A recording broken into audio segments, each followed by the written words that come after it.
Président. Monsieur le Premier ministre, jamais aucun de vos prédécesseurs n'avait affronté une épreuve similaire à la crise sanitaire, cause de tant de morts qui frappent la France et le monde. Jamais notre pays n'avait subi un arrêt aussi brutal de son activité aux conséquences économiques imprévisibles.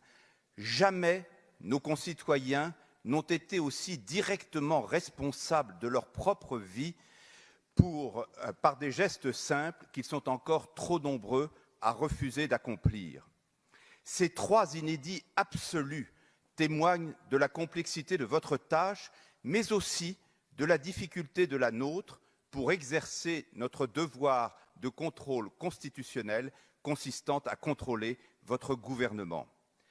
Aujourd'hui, l'action publique est sous le feu de nombreuses interpellations, autant d'exutoires à l'anxiété qui habite chacune et chacun d'entre nous. 1.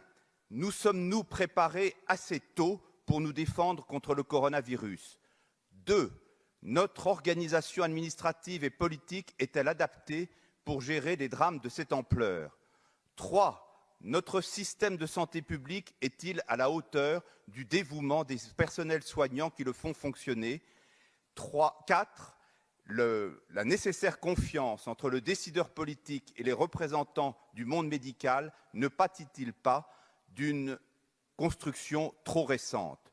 Depuis le début de cette crise, nous sommes tous sensibles à la promesse de transparence que vous nous avez faite et que vous n'avez jamais trahie. Cette transparence rend vain tout esprit polémique, il faut s'en réjouir. Mais elle vous permet aujourd'hui, Monsieur le Premier ministre, de nous dire très simplement si notre pays a vraiment mis toutes les chances de son côté pour gagner ce que le président de la République a nommé la guerre.